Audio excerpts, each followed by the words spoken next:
Karachi police کا رشوت مانگنا نوبیاحتہ نوجوان کی موت کا سبب بن گیا۔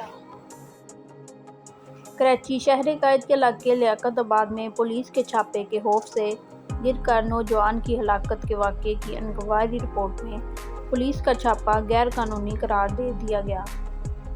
انکوائری ایس ایس پی عارف اسلم راؤ کی سربراہی میں کمیٹی نے کی۔ انکوائری رپورٹ کے مطابق تفتیشی پولیس کی رشوت ستانی نوبیاحتہ نوجوان کی موت کی وجہ بنی۔ رپورٹ میں کہا گیا ہے کہ کراچی میں 2 مارچ کو لیاقت آباد کے نوجوان نبیل اور آسیہ نے پسند کی شادی کی تھی، جس پر آسیہ کے والدین نے نامعلوم افراد کے خلاف بیٹی کے اغوا کا مقدمہ درج کرایا تھا۔